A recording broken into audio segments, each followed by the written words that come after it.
한 중년 남자가 해변가를 거닐다가 중고 마술 램프를 발견했습니다. 이게 작동이 되리나 썩 문질러 봤더니 펑 하면서 요정이 나타났습니다. 램프에는 한 가지 소원만 남았습니다. 한 가지 소원을 말씀하십시오. 만약 내게 그런 기회가 주어졌다면 무슨 소원을 말씀하시겠습니까?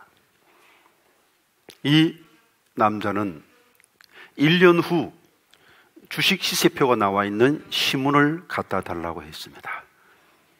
그러면 떼돈을 벌 수 있겠죠. 그래서 회심의 미소를 지으면서 신문을 기다렸습니다.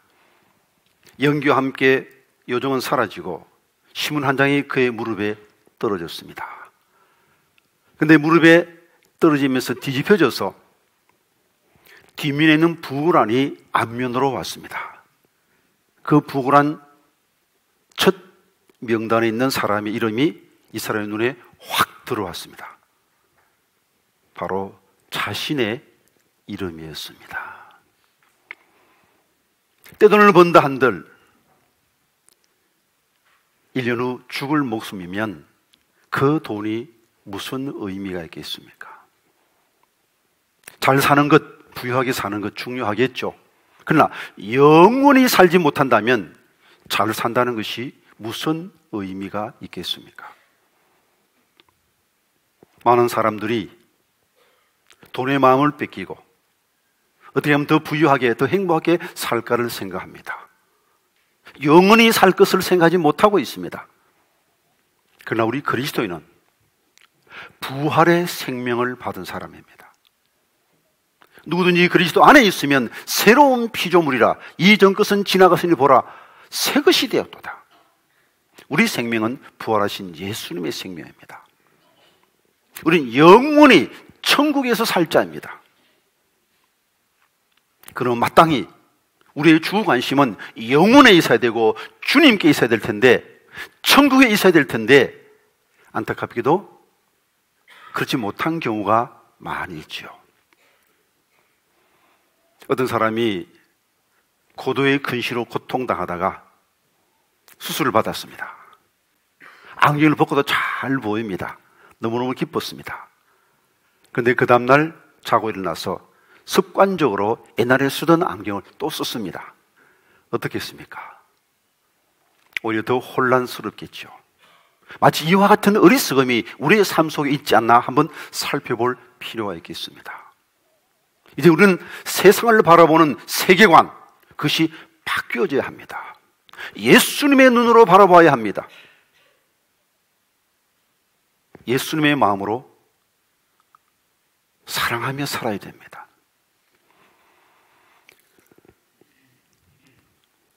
그런데 오늘 본문에 보듯이 제자들도 비슷합니다. 부활하신 예수님 만났습니다. 만져보았습니다. 음식도 함께 먹었습니다. 부활의 확신 갖게 되었습니다. 그런데 이 제자들이 한 말이 무엇입니까? 선생님, 이스라엘을 회복할 때가 언제입니까? 지금 제자들은 부활하신 예수님이 예루살렘에 가셔서 왕좌에 앉기를 원하시는 겁니다. 예수님이 임금이 되시면 그들은 한 자리 할 수 있죠. 부활의 주를 만나고도 여전히 그들의 관심은 땅에 있고 그들의 관심은 자신의 부귀 영화에 있었습니다. 그래서 예수님께서 바로 승천하시지 않고 40일간 계시면서 그들을 다시 가르친 겁니다. 재교육하신 것입니다. 그리고 그들에게 당부하셨습니다. 너희들은 부활의 증인 되어라. 이 복음을 모든 민족에게 전파하라. 그리고 그들이 본 데서 하늘로 승천하셨습니다. 예수님을 바라보고 있는 그들에게 천사가 말합니다. 이 예수님은 너희들이 본 그대로 다시 오실 것이다. 재림을 약속하셨습니다. 그럼 제자들은 언제까지 일할 수 있습니까? 예수님의 성천과 예수님의 재림 사이, 그 기간 동안에만 일할 수 있습니다. 전문 용어로 인트림이라 말하는데 이 기간, 재림 때까지만 모든 사람은 이 땅에 살 수 있고 이 땅에서 주님을 위해서 일할 수 있습니다. 그러므로 우리에게는 무한정의 시간이 주어져 있지 않다는 사실을 기억해야 됩니다. 그런데 예수님께서 성천하시면서 왜 제자들을 데리고 가지 않았을까요? 지금 예수님 어디로 가시는 겁니까?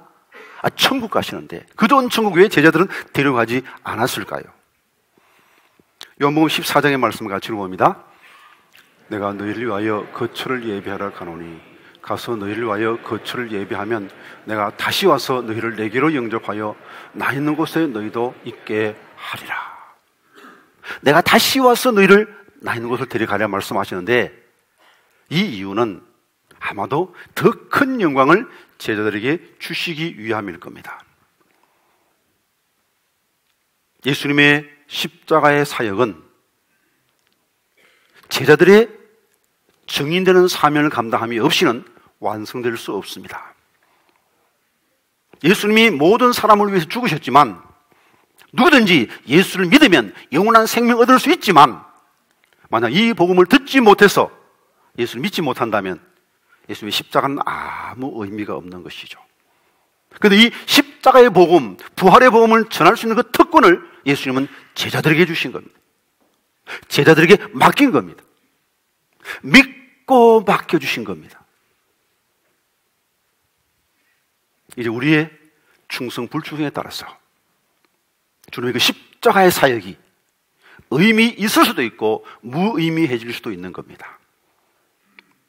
주님은 우리를 믿고 우리 이 귀한 직책을 맡겨주셨는데 어떻게 하시겠습니까? 날 위해 십자가 져주신 이 고마우신 예수님의 마지막 부탁인데 적어도 이것만 우리가 꼭 들어드려야 되지 않겠습니까? 제자들이 이 땅에 남아있는 유일한 이유, 그래서 바로 예수님의 부활의 증인되는 겁니다. 우리도 꼭 마찬가지입니다. 더 잘 먹고 잘 사는 것, 천국 가면 훨씬 더 좋습니다.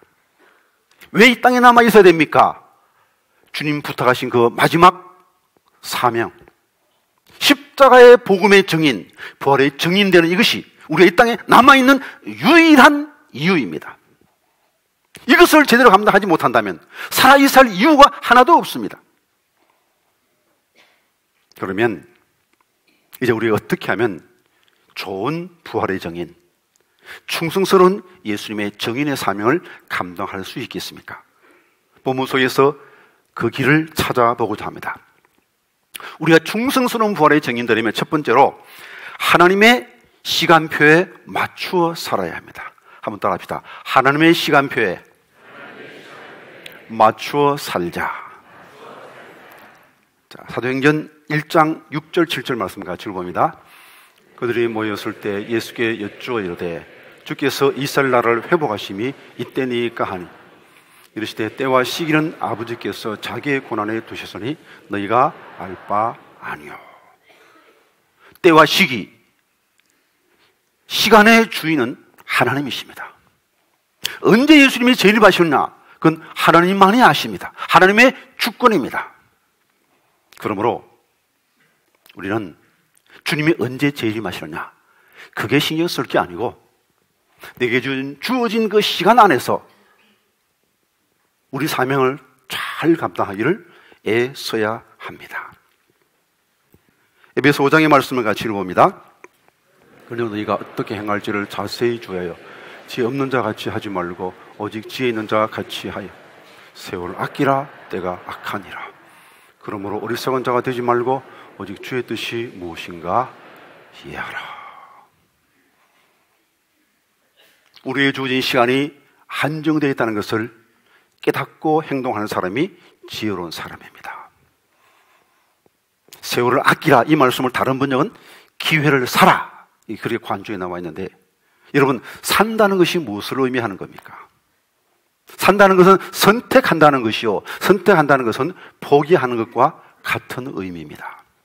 우리에게 무한정의 돈이 없기 때문에 이것을 사면 이것을 못 사는 거예요. 그럼 이것을 산다는 것은 이것을 포기한다는 것을 의미하는 겁니다. 우리에게 무한정의 시간이 있는 것 아닙니다. 그러므로 정말 중요한 이것을 하기 위해서 다른 덜 중요한 것은 포기해야 됩니다. 하고 싶은 것 다 하면서 할 수 있는 시간이 우리에게 주어져 있지 않기 때문이죠. 그래서 여러분의 시간 사용을 한번 잘 살펴보십시오. 정말 꼭 해야 될 일, 거기에 시간을 쓰셨습니까? 뭐 그렇게 큰 죄는 안 지었다 할지라도 정말 그것이 최선의 선택이었습니까? 다시 한번 생각해 보십시오. 제가 누차 강조해서 드린 말씀이 있죠. 최선의 가장 큰 적은 차선입니다. 왜냐하면 차선에 쓰여진 시간과 물질은 최선을 위해서 쓰여질 수 없기 때문이죠. 그러므로 우리에게 남겨진 시간, 남겨진 기회, 남겨진 물질 어떻게 사용할지 깊이 생각해야 됩니다. 마태복음 24장의 말씀을 같이 읽어봅니다. 그러므로 깨어있으라.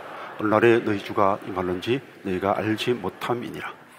너희도 아는 바니 만일 집주인 도둑이 어느 시간에 올 줄 알았다 하면 깨어있어 그 집을 뚫지 못하게 하였으리라. 그러므로 너희도 준비하고 있으라. 생각하지 않은 때에 인자가 오리라. 그런데 깨어있으라. 너희는 그날과 그때를 알지 못하느니라. 충성스러운 부활의 증인되려면 하나님을 시간의 주인으로 인정하고 하나님의 시간표에 우리가 맞춰야 합니다. 매일매일 이날이 나의 마지막 날을 생각하고 지혜롭게 살 수 있는 지혜로운 시간의 청지기들 다 될 수 있기를 간절히 기원드립니다. 두 번째로 우리가 충성스러운 부활의 증인되기 위해서는 예수님께서 맡기신 사명에 집중해야 합니다. 사도행전 1장 8절 말씀 같이 읽어봅니다. 오직 성령이 너희에게 임하시면 너희가 권능을 받고 예루살렘과 온 유대와 사마리아와 땅끝까지 이르러 내 증인이 되리라 하시니라. 예수님의 부활의 증인되는 것, 여기에 집중해야 됩니다. 이것저것 하고 싶은 거 다 할 수 있는 시간이 우리에게 없기 때문입니다. 우리는 예수 믿으면 천국 가고 있습니다. 그러나 모든 사람은 다 예수 믿는 건 아니지 않습니까? 만약 먼저 믿은 우리들이 그들에게 부활의 증인, 복음의 증인 되지 못하면 새로운 그리스도인은 생길 수 없습니다. 로마서 10장 말씀 같이 읽어봅니다. 그런즉 그들이 믿지 않은 일을 어찌 부르려? 듣지도 못한 일을 어찌 믿으려? 전파하는 자가 없이 어찌 들으려? 우리가 전파하지 않으면 그들은 듣지 못합니다. 주님 우리에게 이 복음을 전하라고, 들려주라고 부탁하셨습니다. 그런데 누구에게 전할까요? 물론 예루살렘, 유대, 사마리아 땅까지 모든 사람에게 복음을 전해야 되겠죠.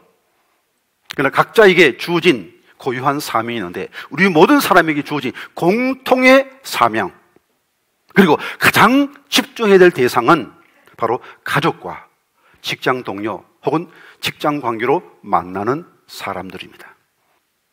마음이 열린 사람, 이미 나와 관계를 맺고 있는 사람, 그들이 누굽니까? 가족이요, 바로 직장 동료죠. 특별히 가족은 우리가 책임져야 할 책임의 대상입니다. 사도행전 16장의 말씀 같이 읽어봅니다.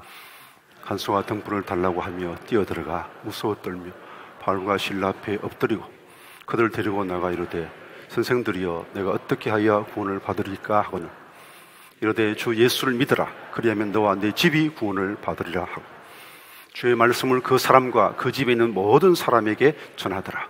그 밤 그 시각에 간수가 그들을 데려다가 그 맞은 자를 씻어주고 자기와 그 온 가족이 다 세례를 받은 후 그들을 데리고 자기 집에 올라가서 음식을 차려주고 그 온 집안이 하나님을 믿음으로 크게 기뻐하니라. 주 예수를 믿으면 너와 내 집이 구원받아 이 말씀이 내가 예수 믿으면 우리 가족이 자동적으로 구원받게 된다는 말은 아니죠. 내가 가족을 주님께로 인도할 때 온 가족이 예수 믿게 된다는 말씀이죠. 그러므로 내 가족 전도 내가 책임져야 합니다. 혹 가족 가운데 부모나 자녀 가운데 배우자 가운데 예수 믿지 않는 사람이 있습니까? 그 사람을 전도하는 것이 내가 이 땅에 남아있는 살아있는 유일한 이유입니다. 목숨 걸고 그 사명 감당하기를 힘써야 합니다. 그 다음 직장 동료는 어떤 의미에서 가족보다 더 함께 시간을 많이 보내는 사람일 수도 있습니다. 잠자는 시간 빼면요. 그러므로 직장 동료는 넓은 의미에서 확대된 가족의 일부라 해도 과언이 아닙니다. 그들에게 복음을 전해야 됩니다. 우리 그리스도인에 있어서 가정은 더 이상 나의 행복을 추구하는 곳이 아니고 직장은 내 돈 벌기 위해서 다니는 곳이 아닙니다. 나는 가정 선교사로, 직장 선교사로 파송받은 사람입니다. 선교사의 마음을 가지고 그들을 섬기며 살아야 됩니다. 어떻게 하면 이 사람들에게 복음을 전할 수 있을까? 늘 그것을 생각하면서 거기에 집중해야 됩니다. 선교사는 그 자세로 복음을 전하는 사람이 아니지 않습니까? 만약 미국 선교사가 야 너희들 예수 믿고 싶어? 그럼 미국 와. 영어 배워. 그리고 내가 하는 말 듣고 예수 믿어. 그랬습니까? 그러지 않지 않았습니까? 미국 사람이 한국 왔습니다. 한국말을 배웠습니다. 한국 문화에 맞춰 우리에게 복음을 전했습니다. 병원 세워주고 학교 세워주고 우리를 섬기면서 복음을 전했습니다. 똑같은 방법으로 우리가 가정의 선교사가 되어야 되고 직장의 선교사가 되어야 합니다. 이 일 결코 만만하지 않죠. 나 혼자만의 힘으로 불가능합니다. 주의 도우심이 필요하죠. 그러므로 세 번째 주제로 우리가 부활의 충성된 증인 되려면 성령과 함께, 교회와 함께 이 일을 감당해야 됩니다. 한번 따라 합시다. 성령과 함께, 교회와 함께. 누가복음 24장의 말씀을 같이 읽어봅니다.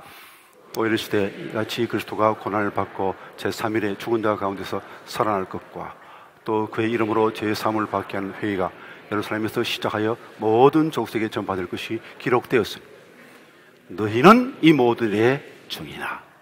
누가 증인이라고요? 베드로 내가, 요한 내가, 아니요, 너희가 증인이니라.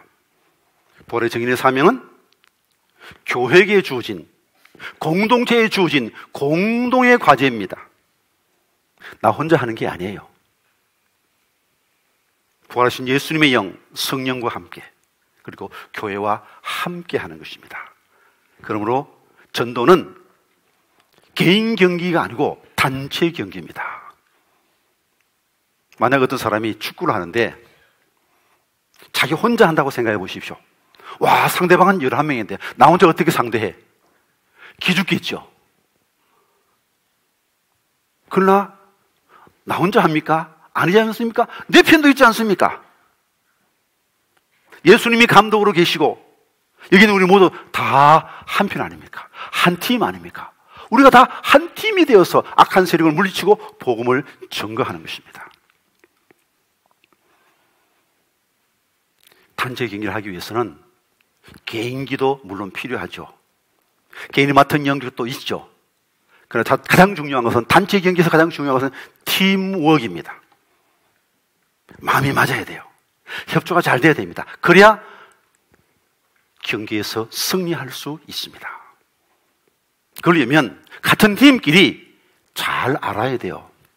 함께 든 시간이 많아야 됩니다. 근데 우리 교인끼리 얼마나 사귀입니까? 와서 뿔뿔이 다 와서 말씀 듣고 다 뿔뿔이 흩어져 버립니다. 교인끼리 함께 교제할 시간이 없어요. 그러면 팀워크 공부해야 할 시간이 별로 없는 겁니다. 그럼 이제부터는 나는 단체 경기를 하는 선수다. 전도는 단체 경기와 같다는 사실을 기억하면서 함께 어떻게 전도를 잘할 수 있을까 깊이 생각해야 됩니다. 주님이 보이신 그 본대로 하면 이런 결과가 나타납니다. 마태복음 28장과 사도행전 1장 이하의 말씀을 같이 읽어봅니다. 예수께서 나와 말씀하여 이르시되 하늘과 땅의 모든 권세를 내게 주셨으니 그러므로 너희는 가서 모든 민족을 제자로 삼아 아버지와 아들과 성의 이름으로 세례를 베풀고 내가 너희에게 분부한 모든 것을 가르쳐 지키게 하라. 볼지어다 내가 세상 끝날까지 너희와 항상 함께 있으리라 하시니라. 사도와 함께 모이사 그들에게 분부하여 이르시되 예루살렘을 떠나지 말고 내게서 들은 바 아버지께서 약속하신 것을 기다리라. 요한은 물로 세례를 베풀었으나 너희는 몇 날이 못되어 성령으로 세례를 받으리라 하셨느니라. 오순절이 이미 이름에 그들이 다 같이 한 곳에 모였더니 호련히 하늘로부터 급하고 강한 바람 같은 소리가 있어 그들이 앉은 온 집에 가득하며 마치 불의 혀처럼 갈라지는 것들이 그들에게 보여 각 사람 위에 하나씩 임하여 있더니 그들이 다 성령의 충만함을 받고 성령이 말하심을 따라 다른 언어들로 말하기를 시작하니라. 그들은 예수님이 가르치신 대로 함께 모여서 기도했습니다. 성령의 충만함이 임할 때까지 떠나지 않았습니다. 함께 모여 마가의 방에서 120명이 모여서 뜨겁게 기도했을 때 성령이 그들 위에 임했고 그들 나가서 복음을 전거했습니다. 여러 나라로부터 왔지만 각 나라의 말로 성령께서 역사하셔서 다 복음을 알아듣게 됩니다. 베드로가 한번 일어나서 외침에 3,000명이 하루에 회개하는 놀라운 승리를 거두게 됩니다. 같은 방법으로 우리도 전도할 수 있습니다. 아니, 같은 방법으로 해야 됩니다. 좋은 부활의 증인되려면 예배 모이기를 힘써야 됩니다. 모여서 은혜 받아야 됩니다.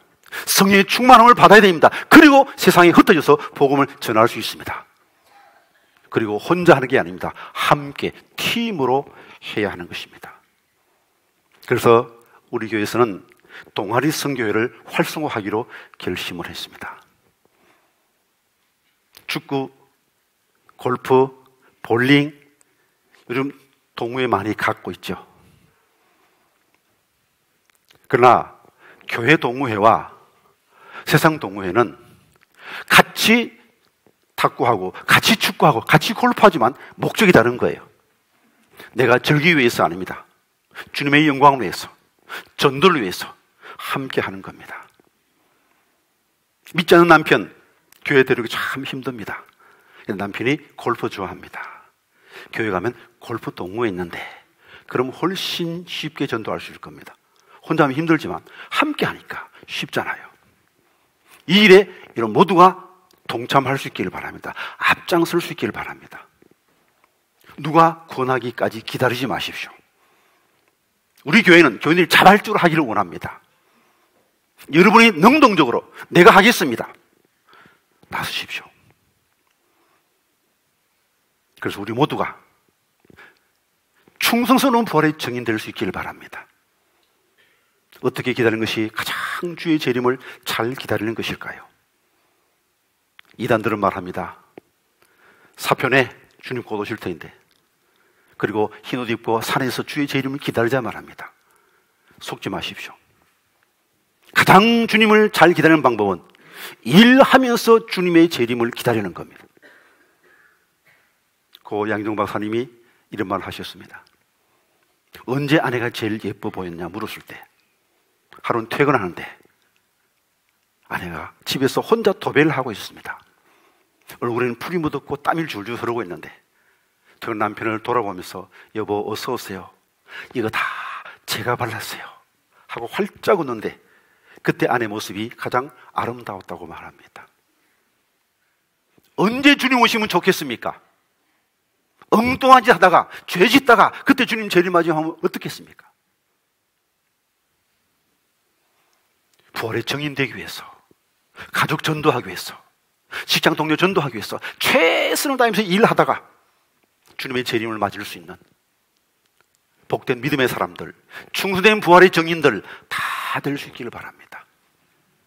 그래, 주님 심판하신 그날에 잘하였다 착하고 충성된 종아 칭찬과 상급 받는 복된 믿음의 사람들, 부활의 증인들 다 될 수 있기를 간절히 기원드립니다.